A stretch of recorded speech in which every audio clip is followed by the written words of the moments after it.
시편 40편 12절에서 14절 말씀입니다.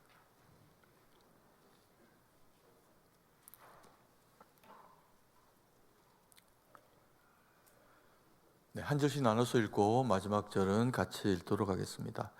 수많은 재앙이 나를 둘러싸고 나의 죄악이 나를 덮침으로 우러러 볼 수도 없으며 죄가 나의 머리털보다 많음으로 내가 낙심하였음이니이다.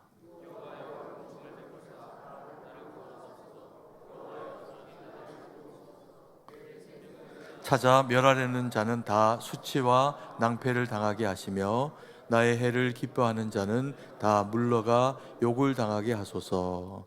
아멘. 오늘 저희가 사랑방 전체 기도회로 함께 모여서 주님의 말씀을 대하고 하나님 은혜 받는 시간을 함께 가지기를 원합니다. 오늘 우리가 이 본문의 그 말씀에 보면은 재앙에 대한 이야기, 우리의 그 인생의 고난과 또 힘든 어떤 그 상황들에 대한 이야기를 그렇게 이제 하고 있는 것을 보게 됩니다.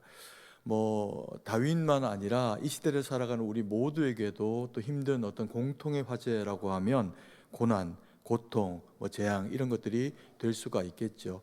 이런 일들이 우리에게 전혀 없으면 좋겠지만 굳이 우리에게 있어야 한다면, 있는 경우가 있다면 그것이 우리에게 의미 있는 일이 되어질 수 있도록 우리가 이것을 또 받아야 되고, 또 그 의미 있는 일이 되도록 받을 뿐만 아니라 이것을 또 하나님이 주신 그 말씀으로 잘 이겨내게 되어질 때 이 일이 우리에게 참 보람되고 값진 일로 그렇게 또 바뀌어지게 될 겁니다. 오늘 우리가 첫 번째로 바라봐야 될 부분은 인생의 가장 힘든 재앙은 어떤 재앙일까라고 하는 부분에 대한 생각을 좀 해볼 필요가 있습니다. 시편 40편 12절 말씀을 같이 한번 읽겠습니다. 수많은 재앙이 나를 둘러싸고 나의 죄악이 나를 덮침으로 우러러 볼 수도 없으며 죄가 나의 머리털보다 많음으로 내가 낙심하였음이니이다. 오늘 본문에 보니까 수많은 재앙이라고 하는 표현이 이렇게 이제 등장을 하게 됩니다.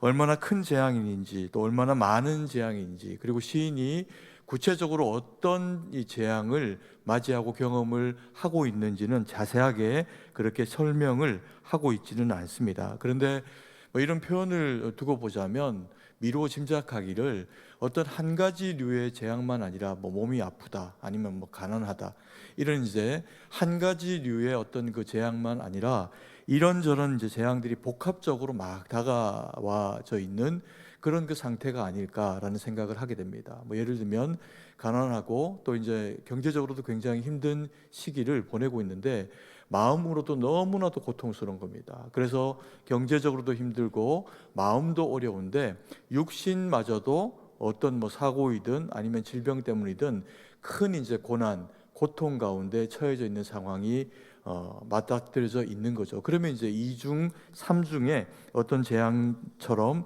한 사람이 가지는 그 고통이 여러 가지의 형태로 다가와질 수 있는 그런 이제 상황일 수가 있을 겁니다. 어쨌든 간에 시인이 경험하고 있는 이 고난은 한 가지 이상의 굉장히 이제 다양한, 그리고 또 몸과 마음에 힘든 어떤 상황으로 그렇게 이제 밀려와서 닥쳐져 있는 그런 그 현실인 것 같습니다.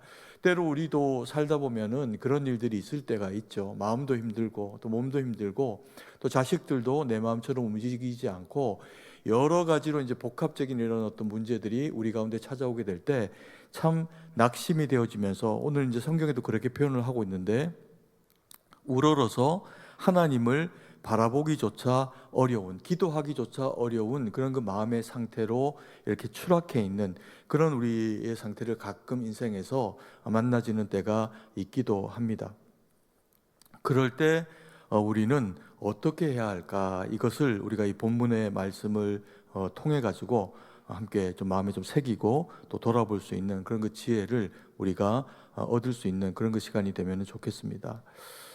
고난이 우리에게 와 있을 때 힘들고 어떤 어려운 상황 가운데서 이게 꼭 악인에게만 고난이 그 죄 때문에 주어진 것이 아니라 의인들도 고난을 당할 때가 있거든요. 근데 오늘 우리가 이 시편의 저자, 이 시인이 누구냐 하면 일반적으로는 시편 41편까지가 이제 한 통으로 되어져 가지고 다윗의 시편이라고 이제 그렇게 이제 보는 학자들의 견해가 있습니다. 그래서 이 40편의 이 시도 다윗이 이제 하나님 앞에 올려드린 기도의 내용이다라고 그렇게 이제 보면 다윗에게 이런 이제 어떤 고통이 찾아온 겁니다. 뭐 설명할 수 없는 여러 가지의 말로 다 구체적으로 꺼내기도 힘든 그런 이제 고난의 상황들이 다윗에게 이렇게 이제 찾아와져 있게 되는데, 수많은 재앙, 이 재앙이 다윗이 얼마나 어떤 죄악을 저질렀기에 그에게 찾아오게 됐을까? 그것을 설명을 하고 있지를 않습니다. 다윗이 성경에 등장하는 어떤 인물보다도 밧세바 사건을 제외하고는 뭐 그렇게 딱히 누구에게 죄를 범하였거나 악을 뭐 이렇게 저지르거나 이런 대상이 아니라는 것도 우리는 성경을 통해 가지고 너무나도 잘 알고 있습니다. 그런데 오늘 이 그 시인의 이런 어떤 그 고난을 통해서 우리가 짐작할 수 있는 그런 그 내용이 뭐냐 하면, 이 시인이 참 성숙한 사람이겠다라고 하는 생각을 하게 되는 면이 있습니다. 왜냐하면 우리가 어떤 고난, 어떤 힘겨움이 우리의 마음 가운데 찾아오게 될 때 2차적으로 이제 우리에게 찾아오는 그 고통이 뭐냐 하면, 이 고난을 해결하기 위해 가지고 우리가 누군가를 원망하거나 아니면 내 고난을 누군가에게 투영하고 싶고 마음에 막 이 악과 분노가 막 일어나는 것을 어떻게든 이제 이렇게 표현하고 그래서 돌파구를 찾으려고 하는 그런 모습들이 우리에게서 나타나질 수가 있다는 겁니다. 그런데 오늘 이제 이 본문의 말씀에 보면 시인은 전혀 이제 그런 모습을 나타내지 않고 오히려 이 수많은 재앙이라고 하는 이 재앙이 자기에게 밀려오게 된 것을 계기로 해가지고 자신의 어떤 상황을 돌아보는 그런 그 계기를 가집니다. 그러면서 12절 말씀에 이렇게 이야기했죠. 수많은 재앙이 나를 둘러싸고 나의 무엇이 죄악이 나를 덮침으로 이제 우러러 볼 수도 없으며 죄가 나의 머리털보다 많음으로 이렇게 표현해서, 혹이라도 이와 같은 어떤 죄악과 어리석음의 일들의 어떤 그 결과, 그래서 주어진 이 재앙이 있다면 이것이 나의 허물 때문이 아닌가라고 하는 자기를 돌아보는, 반추하는 그런 그 기회로 다윗이 이 시간들을 그렇게 이제 보내고 있다라는 겁니다. 그러면서 이 고난을 이와 같이 자기를 돌아보는 과정을 통해서 이겨내게 되면 장점이 뭐냐 하면 신앙이 자라게 되겠죠. 신앙 인격이 자라게 되고 믿음이 자라게 되고 하나님에 대한 어떤 신뢰감의 그 강도가 깊어지게 될 겁니다. 그래서 우리가 하나 알 수 있는 건, 정확하게 어떤 재앙이 어떤 원인 때문에 이루어졌는지 모르지만 다윗은 이것 때문에 멸망하지 않고 이것을 이겨내는 과정 가운데서 더욱이 우리가 아는 다윗으로 세워지는 그런 이제 계기가 되었을 것이다. 이제 우리가 이렇게 생각을 할 수가 있는 겁니다. 근데 우리가 이 첫 번째 대지를 통해 가지고 좀 한 번 더 마음에 이렇게 새겨보고 돌아볼 수 있는 그런 그 내용은, 가장 힘든 재앙은 어떤 재앙일까? 질병이 혹은 가난이 어떤 유의 형태도 고난이 우리에게 찾아오고 나면 누구도 이것은 쉬운 일이 아닙니다. 그런데 진짜 우리가 그 수많은 유의 여러 가지 어떤 그 재앙들, 고난, 힘겨움 가운데서 가장 참 사람이 이겨내고 다스리기 어려운 그런 그 재앙이 뭐냐 하면 마음의 재앙이라는 겁니다. 마음에 찾아오는 재앙인데, 사람의 마음에 찾아오는 재앙을 성경은 12절에서 뭐라고 이야기하냐면 그것을 다윗은 낙심이다 이렇게 이제 표현을 하고 있습니다. 그래서 우리가 어떤 일을 대할 때 이게 힘겹고 고난스러운데 그 일을 놓고 마음이 무너지게 되면, 낙심하게 되면 그걸 이겨내고 싶은 마음이 생기지를 않는 겁니다. 그래서 이게 우리의 어떤 마음을 건드리고 마음이 낙심되어지는 이런 어떤 일들은 사탄의 그런 그 우리를 넘어뜨리는 아주 흔한 방법 중에 하나입니다. 근데 사실 이게 찾아오기만 하면 우리가 정신을 못 차리고 이렇게 넘어지게 되는 그런 그 경우를 가지게 되죠. 그래서 낙심이 사실은 우리가 어떤 경계해야 될 무서운 재앙 중에 가장 무서운 그런 그 재앙이라고 볼 수가 있습니다. 그래서 우리는 이 낙심을 어떻게 하면 그러면 이길 수 있을까? 오늘 다윗은 이 낙심을 이겨내기 위해 가지고 수많은 재앙과 함께 마음에 찾아온 이 재앙, 이 낙심을 이겨내기 위해 가지고 그가 선택한 방식이 뭐냐 하면 하나님 앞에 기도하기로 작정합니다. 매달리기로 작정합니다. 그러면서 이제 두 번째로 수많은 재앙 앞에 어떤 기도가 필요한가, 그것을 우리에게 설명해 주는데요. 다윗은 솔직한 기도가 필요하다, 우리에게 그렇게 말씀을 하고 있습니다. 40장 13절 말씀을 같이 한번 읽겠습니다. 여호와여 은총을 베푸사 나를 구원하소서. 여호와여 속히 나를 도우소서. 두 번째로 이제 수많은 그런 어떤 재앙, 그리고 또 그것들로 말미암는 낙심이 우리의 마음 가운데 밀려와서 우리가 이제 힘없게 넘어지게 되거나 어려운 상황 가운데 직면하게 됐을 때 이것을 기도로 돌파해야 되는데, 어떤 기도로 돌파해야 되냐면 13절 말씀에 우리가 읽은 것처럼 여호와의 은총을 구합니다. 은총을 베풀고, 그리고 나를 구원하소서라고 해서 구원을 요구합니다. 그리고 속히 나를 도우소서라고 하면서 하나님의 도우심을 구합니다. 사실 이게 다른 이야기가 아니죠. 은총이 무엇입니까? 내가 힘들고 어려울 때 하나님이 우리에게 이 문제를 해결할 수 있는 능력을 우리가 마음 가운데 주시는 겁니다. 그래서 이 문제가 현실의 그 상황 가운데서 당장에 어떤 금방 좋아지는 상황으로 그 문제가 해결되지 않았음에도 불구하고 어디에서부터 문제가 해결되기를, 마음에서부터 문제가 해결되기를 바랄 때 이게 이제 은총이 필요한 겁니다. 그래서 하나님이 우리의 마음 가운데 은혜를 주시면, 성령의 은혜를 주시면 우리는 그 현재에 당하고 있는 그 어려움이 당장에 해결되지 않았어도 그것을 하나님이 주시는 은혜, 말씀을 붙잡고 주님이 나와 함께 하신다, 그리고 또 나와 이렇게 함께 하시기로 약속하셨다, 이것을 이제 믿음으로 고백하면서 우리가 그 고난을 이겨낼 수 있게 됩니다. 그래서 이제 이 은총이 필요하다는 거죠. 이 은총이 구체화되어진 것이 뭐냐 하면 구원입니다. 그래서 반드시 하나님이 함께 하신다. 그게 또 도우심이죠. 그러니까 결국에는 이 이야기는 무슨 얘기냐면 다른 얘기가 아닙니다. 똑같은 얘기를 세 가지의 단어를 써가지고 그렇게 반복해서 표현을 하고 있는 겁니다. 왜 반복해서 표현하고 있을까요? 이것이 너무나도 사모되어지고 절실하게도 필요한 일이었기 때문에 다윗이 은총, 구원, 그리고 도우심 이렇게 이제 표현을 하면서 하나님이 나를 반드시 도우셔야 됩니다, 이렇게 이제 이야기를 하나님 앞에 기도로 올려드리고 있는 거죠. 이 다윗이 이것을 이렇게 간절함으로 하나님 앞에 올려드린 그 경험은 뭐 한두 번이 아닙니다. 그가 어려움에 처할 때마다 주님의 구원을 바라면서 주님이 나의 산 소망이 되시고, 그리고 또 요새와 방패가 되어 주시기를 바라면서 다윗은 이 문제를 해결하기를 원하는데요. 이 다윗이 그 블레셋에 자신을 잠깐 동안의 부하로, 블레셋 왕의 신하로 그렇게 이제 놓아둔 때가 있습니다. 그때 자신과 함께 그리고 자기의 부하들을 다 데리고 이 시글락이라고 하는 땅에 숨어 들어가서 삽니다. 사울을 피해갔고 더 이상 이스라엘 땅 가운데서는 피할 곳이 없다 싶었기 때문에 다윗이 이제 블레셋 왕에게 위탁되어져 가지고 자신의 그 부하들과 가족들까지 다 데리고 그의 그 부하를 자처하면서 시글락에 머물게 됩니다. 그런데 그 시글락에서 이 다윗과 그 부하들이 자리를 비운 사이에 부녀자들과 아이들만 거기를 이제 지키고 있는 그런 그 시간들을 보내게 됩니다. 그때 아말렉이 블레셋을 침공해 들어오면서 이 시글락까지 침공을 해 들어오게 됩니다.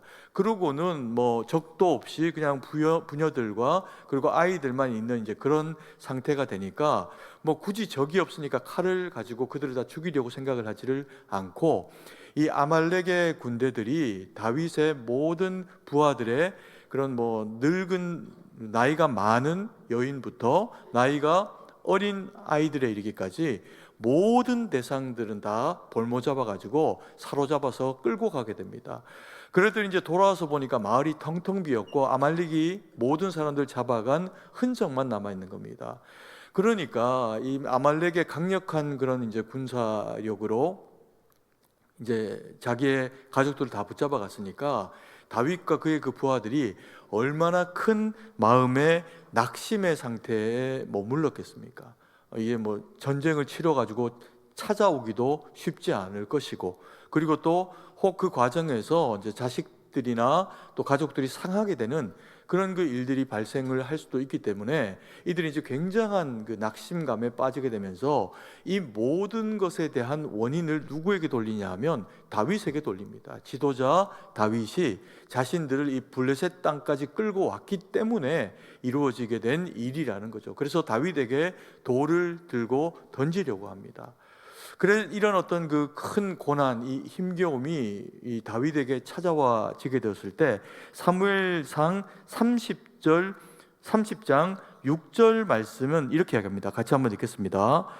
백성들이 자녀들 때문에 마음이 슬퍼서 다윗을 돌로 치자 하니 다윗이 크게 다급하였으나 그의 하나님 여호와를 힘입고 용기를 얻었더라. 다윗이 이와 같이 자기가 처하게 된 이 힘겹고 어려운 이런 상황들을 돌파해 내기 위해 가지고 뭐 부하하고 싸우고, 혹은 뭐 그 중에서 한두를 그냥 칼로 쳐가지고 나머지를 굴복시키고, 이런 이제 과정을 겪는 게 아니라 성경은 이렇게 이야기합니다. 뭐 분명히 다윗은 그들을 설득했을 겁니다. 그런데 그 설득한 내용이나 당시 어떤 정황을 자세하게 기록하는 것을 표현 방식으로 하지를 않고, 우리가 읽은 본문의 말씀 사무엘상 30장 6절의 말씀에 보면 이 모든 과정들을요 한마디로 표현하는데, 그가 여호와를 어떻게 했다? 힘입었다, 이렇게 표현합니다. 하나님을 힘입었다. 여호와를 힘입어서 용기를 내서 설득을 한 겁니다. 그래서 이 난관을 타개하기 위해 가지고 부하들과 함께 아말렉을 침공하고 기습적인 이제 이런 어떤 침략을 통해 가지고 가족들을 한 사람도 잃지 않고 다 찾아올 수 있는 그런 그 기회를 가지게 됩니다. 이게 이제 하나님을 의지하는 자에게 주시는 하나님의 은혜, 능력이라는 겁니다. 이게 은총이고 구원이고 그리고 도우심이라는 거죠.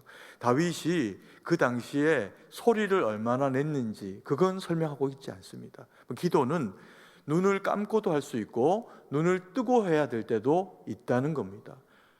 다윗은 분명히 하나님을 의지했고, 그리고 또 하나님은 그와 더불어 함께 하셨다. 성경이 그렇게 이야기를 하고 있는 거죠. 은총, 구원, 도우심, 이것은 간절한 기도를 이야기합니다. 우리에게 찾아오는 수많은 재앙이라고 하는 어려움이 어떤 형태가 되었건 우리에게 다가와져 있고 찾아와져 있을 때 우리는 이것을 돌파해야 되는데, 이 돌파하는 것은 다른 어떤 인간적인 방법이 아니라 하나님을 의지하고 간절히 주님을 힘입는 기도를 통해서 우리가 이 일들을 그렇게 이제 할 수가 있다는 겁니다. 그런데 우리가 어떤 이야기들을 펼칠 때 대부분의 경우에는요, 중요한 이야기를 앞에 합니까? 뒤에 합니까? 중요한 이야기를 뒤에 하죠.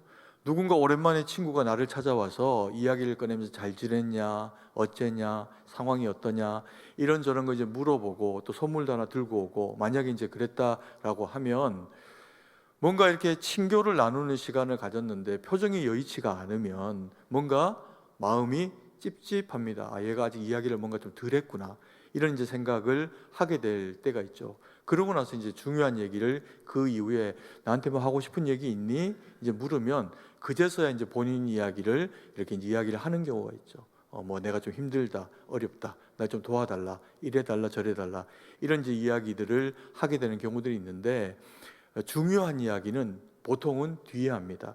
오늘 우리가 읽은 이 본문의 말씀이 세 가지, 이게 두 가지를 저희가 함께 다루었는데, 이 세 절의 이야기 가운데서 이 시인이 이 세 절의 이야기 가운데서는 정말 하고 싶은 이야기가 어떤 이야기일까요? 하나님 앞에 정말 올려드리고 싶은 이 이야기가 어떤 이야기냐면 세 번째 이야기입니다. 세 번째 이야기는 어떤 이야기일까요?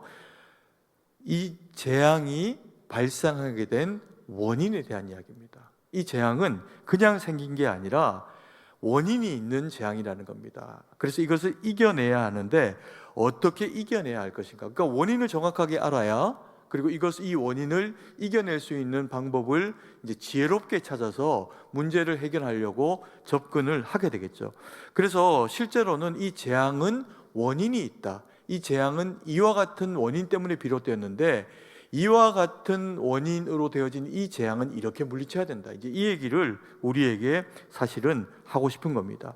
그러면 다윗이 표현하고 있는 12절에서 표현했던 수많은 이 재앙의 원인은 무엇일까요? 사람입니다.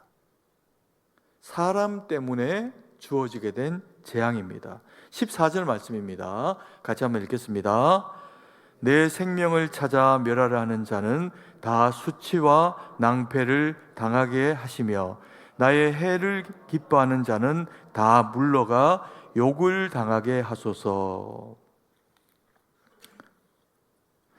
오늘 이 재앙은 사실은 다윗이 내 억만 죄 때문에, 머리털보다 더 많은 죄 때문에 이렇게 표현했지만 이것은 하나님 앞에서는 이제 인간으로서의 다윗 자신을 겸손하게 표현을 해서 하나님의 마음을 얻고 주님이 내 기도를 들으시면서 나를 불쌍히 여겨주시기 위해서 드렸던 표현입니다. 내가 죄인이니까 내가 하나님의 은혜 없이는 설 수가 없다는 거죠. 그래서 나를 좀 도우시고 나를 좀 불쌍히 여겨주십시오. 이렇게 이제 기도를 하나님 앞에 했던 겁니다.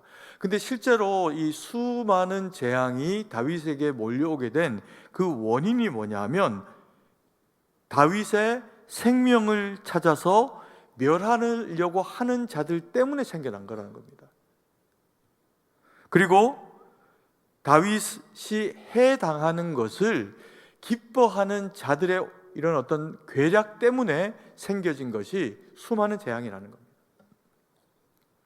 다윗은 이런 재앙을 많이 경험하죠. 그리고 부하들 가운데서도 경험하고 이방인들 가운데서도 경험을 하고 그리고 자기의 장인되는 이제 사울 왕을 통해서도 이와 같은 경험을 합니다. 그래서 이것이 얼마나 사람 때문에 주어지게 되는 이 고난이 얼마나 힘들고 어려운 것인지를 다윗은 너무나 잘 알고 있습니다. 그래서 이것을 어떻게 해결하기를 원하냐? 하나님 앞에 나와서 간절히 하나님 앞에 기도하면서 주의 구원과 은혜, 은총을 구하고 그리고 도우심을 구해야 이것을 해결할 수 있다. 다윗이 이제 그렇게 이제 그것을 가지고 하나님 앞에 나와서 이 문제를 해결하고 있는 그런 그 기도를 이제 우리에게 설명을 해주고 있는 겁니다. 근데 문제는 우리가 살아가고 있는 지금 이 시절이 다윗이 살아가고 있는 그 시절과 같은 세상인가? 전혀 다른 세상이라는 겁니다. 왜 전혀 다른 세상일까요? 물론 다윗이 살아갔던 그 시절과 전혀 똑같은 시절을 살아가고 있는 사람들도 있습니다. 그들은 누굴까요? 그들은 육의 이스라엘 백성들입니다.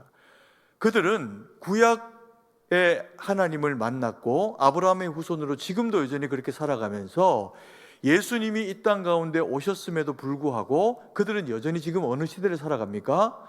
구약의 시대를 살아갑니다. 그러다 보니까 자기 주변에 있는 이방 민족들이 다 뭐예요? 원수입니다. 그리고 성경에서 이야기하고 있는 것처럼 이방 족속들 가까이 살면 가까이 살수록 그들에게는, 이스라엘 백성들에게는 더 이방인들이 개와 같은 대상들입니다. 그들은 멸해야 될 대상들이고 원수입니다. 그러니까 어떻게 해요? 하나님 앞에 그들이 수치를 당하고 그들이 낭패를 당하고 그들이 욕을 당하게 하여 주시옵소서, 이렇게 이제 기도를 하는 거죠. 그래서 지금도 육에 속한 이스라엘 백성들은 바로 옆에 살아가는 그 팔레스타인 사람들이 혹은 그 주변의 아랍 사람들이 꼴보기가 견딜 수가 없는 사람들입니다. 미워 죽겠는 겁니다. 그러니 아이가 되었던 누가 되었던 어떤 무기를 써서라도 자기는 지키고 주변은 이제 그와 같은 상황을 만들어야 이기는 구조가 되어지는 거죠. 원수는 그렇게 대하는 것이 맞다는 겁니다. 왜요? 여전히 구약 시대를 살고 있기 때문에 그렇습니다. 그런데 이 구약 시대를 그렇게 살고 있는 그들에게 그러면 주어지는 문제가 무엇이냐 하면, 이전에 이미 그들은 그와 같은 시절을 흩어져 있는 디아스포라로 살아가는 동안에 유럽과 세계 각 지역에 흩어져 살아가면서 그 옆집의 사람들은 그렇게 되었습니다. 이방인이기 때문에. 그랬다가 주어진 결과가 뭐냐 하면 어느 때 그들의 그런 상황들이 그게 차게 되어질 때 이 나치에서 무참한 죽임을 당하게 되는 그런 이제 결과가 발생하게 됩니다. 시절이 바뀌었습니다. 시대가 바뀌었어요. 그럼 시대가 어떻게 바뀌었을까요? 구약의 다윗이 이렇게 기도할 때와 지금 우리가 살아가는 이 시대 사이에는 엄청난 간격이 생겨버렸는데 이 간격이 뭐냐면 예수 그리스도입니다. 예수 그리스도가 이 간격 사이에 들어오시면서 주님은 그 당시에 제자들이 되었던 이스라엘 백성들에게 이전의 구약의 백성들이 지키고 살아갔던 것들과는 전혀 다른 류의 형태의 그런 하나님의 말씀을 전합니다. 나타냅니다. 그 대표적인 말씀이 뭘까요? 원수를 구약식 가치로 하면 내 생명을 찾는 원수는 수치와 낭패와 능욕을 당하게 하옵소서라고 그렇게 기도를 하고 그렇게 무찔러 내야 되는데 예수님은 뭐라고 이야기하십니까? 원수를 어떻게 하라? 사랑해라. 그리고 또 원수를 어떻게 하라? 축복하라. 물론 만약에 이웃 나라가 우리나라를 침공해 들어와가지고 우리 백성들을 막 죽이려고 합니다. 혹은 내가 사업을 하는데 악한 자가 악한 의도를 가지고 내 사업을 망쳐먹으려고 들어옵니다. 근데 그걸 뭐 사랑하면서 다 퍼주고 이렇게 하라는 이야기는 아니죠. 그건 목숨을 걸고 지켜내야죠. 내 나라와 내 백성과 내 가족과 하나님의 나라를 위해서 목숨을 걸고 그건 지켜내야 됩니다. 싸워서 이겨야 됩니다.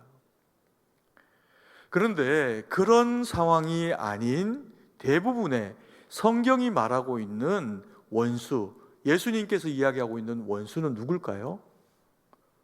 이방인이 아닙니다. 침공해오는 누군가가 아닙니다. 내 옆에 살아가고 있는 이스라엘 백성이에요. 그런데 많은 경우에 우리 그리스도인들이 이게 이런 줄은 알지만 주님이 우리에게 원하시는 것이 무엇인지는 알지만 그것을 말씀대로만 살아내기는 정말 쉽지 않습니다. 그 말씀대로만 살아내기 쉽지 않은 그런 그 선택적 순종을 하게 되는 가장 큰 영역이 뭐냐면 사랑입니다. 우리 대부분 다 사랑합니다. 우리가 누구를 뭐 미워하고 뭐 저주합니까? 사랑하죠. 그런데 진짜 모두를 그리고 하나님이 우리에게 사랑해라라고 말씀하시는 대상 전체를 오차 없이 사랑하고 있는가라고 하는 것으로 말씀을 접목해서 바라보면 그렇지 않을 수도 있습니다. 어떤 경우에요? 대부분의 우리가 원수라고 생각하는 원수는 누굴까요? 예전에 TV 프로에서 할아버지 할머니들이 이렇게 등장을 하셔가지고 서로 퀴즈를 내고 맞추는 그런 프로가 있었습니다. 아마 뭐 많이들 보죠. 저도 그 너무 강력한 그런 그 이렇게 잔상을 남기는 일이었어가지고 지금까지도 기억하고 있어요. 한 30년도 넘은 것 같은데 노인 두 분이 나오셔가지고 막 이제 설명하는 겁니다. 한 분이 설명하면 한 분이 맞추는 건데 뭐 우리 같은 사이 뭐지?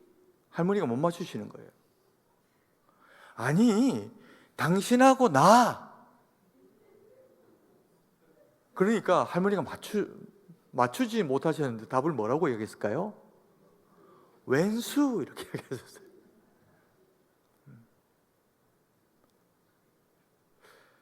너무 안타까운데 실제로 우리가 부부가 이제 왼수하고 원수는 좀 다릅니다. 이 왼수는 버리지는 못하는 대상이에요. 사랑을 안 하는 건 아닙니다. 그런데 그 속에 애증이 들어있는 겁니다. 애증이. 그런 대상들을 우리가 에이구 이 왼수야 이렇게 이야기를 하죠. 그 이제 대체로 그 왼수는 남편이거나 아내이거나 혹은 자녀이거나 그런 경우들이 많죠. 그런데 요 단계를 지나가서 이 왼수가 진짜 원수가 되는 경우가 있습니다. 이 왼수가 진짜 원수가 되면요, 한 집안에 사는데 쳐다보질 않습니다. 한 집안에 있는데 지나가다 슬쩍 부딪히고 지나가는 걸 소름 끼쳐요. 제가 이전 그 교회를 섬길 때 가정사역이라고 하는 이런 부서도 맡은 적이 있고, 이제 그런 것들 좀 배우고 뭐 이렇게 하다 보니까 이제 신방 가서 그런 가정들 제가 지속적으로 이렇게 화해도 시키고 이렇게 이제 하나 되게 하고 이런 일들을 한 적들이 꽤 많이 있었습니다. 거의 이혼 직전에 있는 가정이 다시 이제 회복되기도 하고.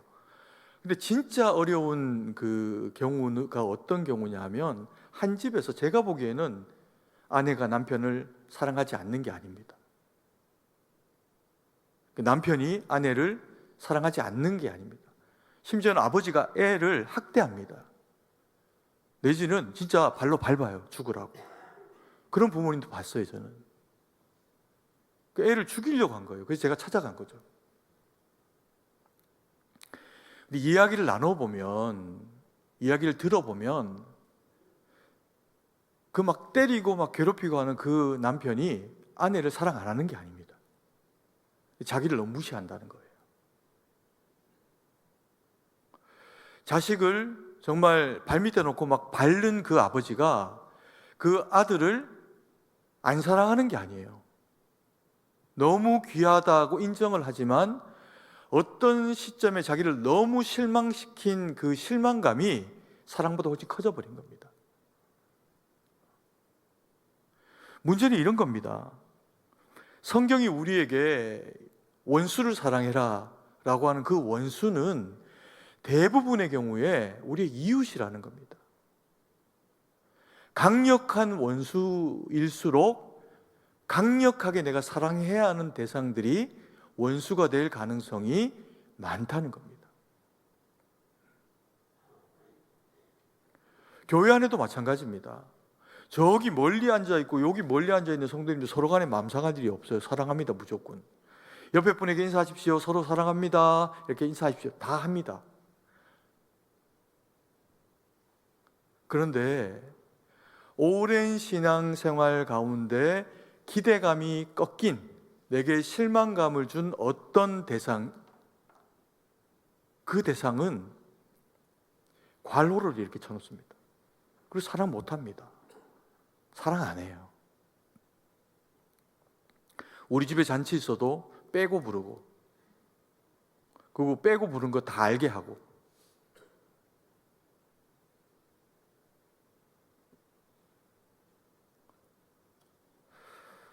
구약식의 사랑의 개념은 이렇습니다. 창세기 12장 3절 말씀을 잠깐 우리 같이 한번 읽어보도록 하겠습니다. 너를 축복하는 자에게는 내가 복을 내리고 너를 저주하는 자에게는 내가 저주하리니 땅의 모든 족속이 너로 말미암아 복을 얻을 것이라 하신지라. 창세기 12장 3절 말씀에 이 이야기가 구약의 이스라엘 백성들에게는 자기를 보호하시는 하나님의 보호하심의 원칙이 됩니다. 우리 이야기는 다를까요? 우리에게도 마찬가지입니다. 아브라함에게 이 말씀을 주시고 아브라함이 가는 곳마다 하나님이 진짜 지키세요. 그래서 아브라함의 아내 사라를 빼앗아 간 사람을 하나님 저주해 버립니다.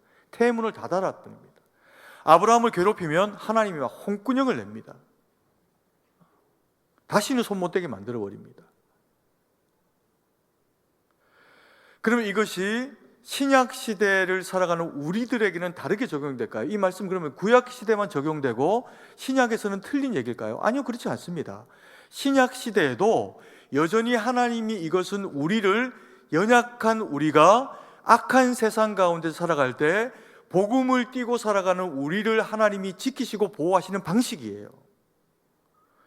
그래서 우리가 복음을 띠고 하나님의 백성답게 살아가는데 옆에서 복음으로 살아가는 우리 진실한 그리스도인으로 살아가는 우리를 괴롭히는 누군가가 등장을 하면 하나님은 정확하게 아브라함에게 주셨던 이 말씀이 나의 말씀이 되게 하셔서 찾아오셔서 우리에게 보호막을 딱 칩니다.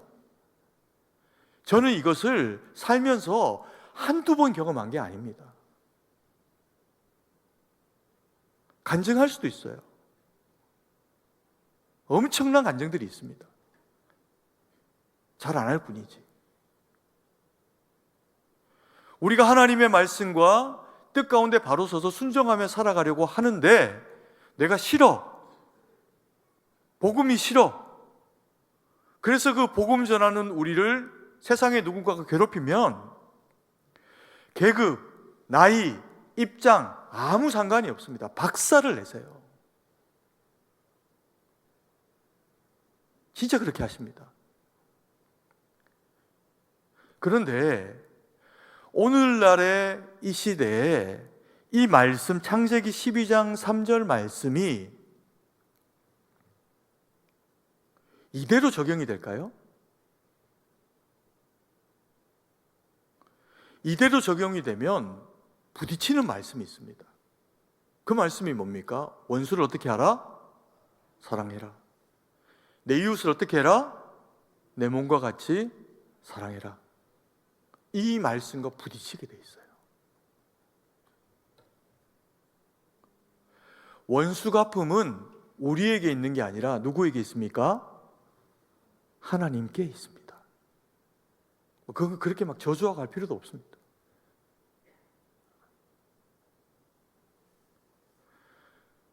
아까 말씀드린 것처럼 만약에 누군가가 우리나라를 침공해 오거나 내 사업을 막 망하게 하려고 하거나 사기꾼이, 그러면 당연히 기도하고 온몸으로 막아내고 싸워내야죠.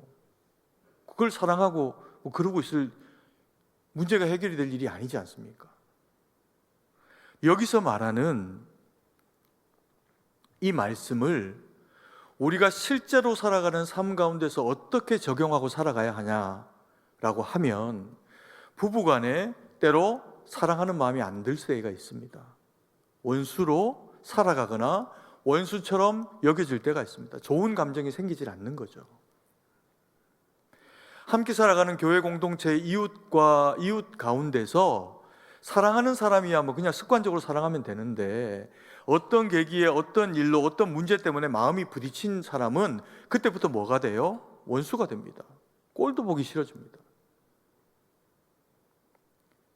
그때 어떻게 하라는 겁니까? 그때 만약에 창세기 12장 3절의 말씀 다시 한번 같이 읽어볼까요? 읽습니다. 너를 축복하는 자에게는 내가 복을 내리고 너를 저주하는 자에게는 내가 저주하리니 땅의 모든 족속이 너로 말미암아 복을 얻을 것이라 하신지라. 이 말씀만 딱 붙잡고 내 마음 상하게 한 내 이웃, 내 아내, 남편 혹은 같은 성도, 자식을 위해 가지고 이렇게 한다고 생각해 보십시오. 그럼 하나님이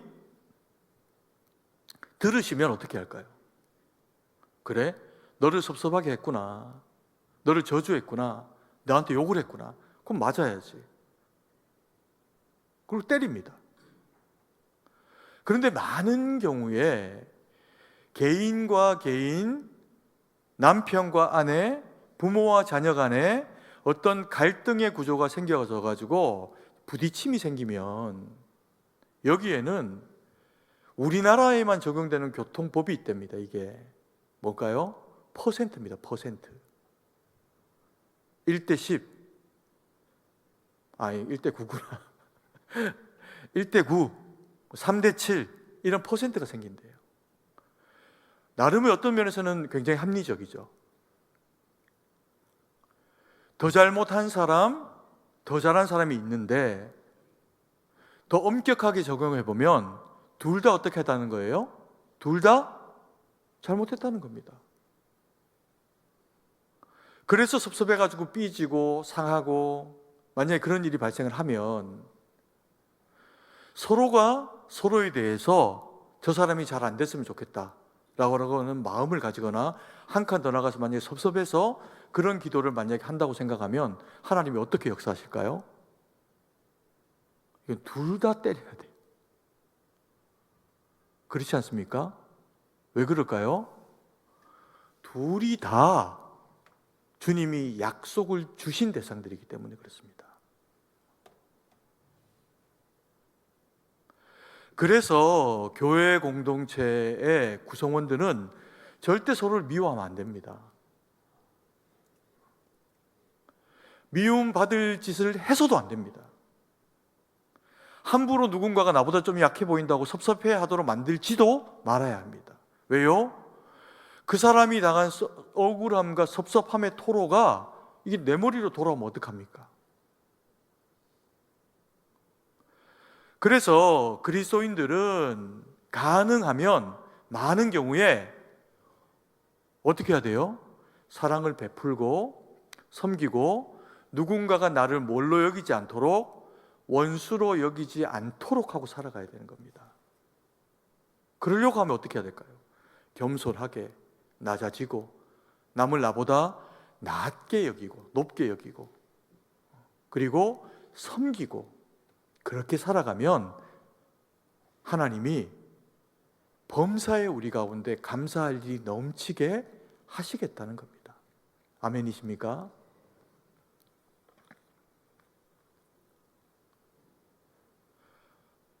우리가 오늘 이 말씀을 대하면서 우리가 고난을 수많은 어떤 형태의 재앙과 고난이 되었던 이 고난을 우리가 믿음으로 이겨내야 된다는 거죠. 낙심하면 안 된다는 겁니다. 그리고 기도로 이 문제를 해결해야 되는데 은총을 구하고 구원을 구하고 믿음으로 하나님 앞에 구하면 하나님이 어떻게 하신다?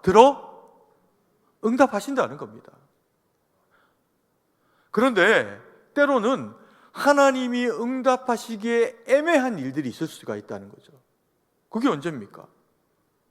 사랑하는 이웃인데, 가족인데 미워하고 증오하고 그래서 잘 안 되기를 원하고 나쁜 마음을 품고 이렇게 살면 그 자체가 뭐라는 거예요? 재앙이라는 겁니다. 재앙. 우리의 삶에 문제와 어려움들이 찾아오게 되었을 때 이것을 이기는 방법은 간단합니다. 믿고 하나님을 의지하고 기도하면 됩니다.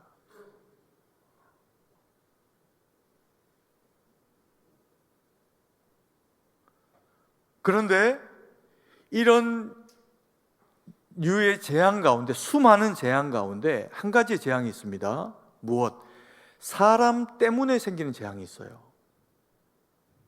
이 사람 때문에 생기는 재앙은 무엇으로 이겨낼 수 있다? 원수 맺지 않음으로 이겨낼 수 있다. 더 적극적으로 이야기하면 원수를 어떻게 하는 것을 통해서? 원수를 사랑하는 것을 통해서. 그 원수된 이웃을 어떻게 하는 걸 통해서? 내 몸과 같이 사랑하는 것을 통해서 이겨낼 수 있다는 겁니다. 그러면 화가 변하여 복이 될 수가 있다는 겁니다. 우리가 이 말씀 오늘 대하고 기도할 때 우리의 모든 상황과 모든 어려움들은 그게 어떤 류의 재앙이어도 하나님 앞에 기도하면 하나님은 그것을 반드시 해결해 주신답니다. 그게 오늘 약속의 말씀이에요. 그런데 한 가지 류의 재앙이 더 있다. 사람 때문에 생기는 재앙이 있을 수 있다. 내 마음을 힘들게 하고 아프게 하고 마음이 꼬이고 옆에 있는 사람이 너무 힘들고 그런 경우들이 신앙생활하고 살다 보면 있을 수가 있다. 근데 이것을 구약식의 개념으로 막 이렇게 내가 축복받은 자이니까 저 사람 버려주세요, 이래 가지고는 해결이 되지 않는다는 겁니다. 이 재앙은 기도하고 품고 용납하고 그리고 안고 순종하는 것을 통해서야만 이 재앙이 극복되어진다는 거죠.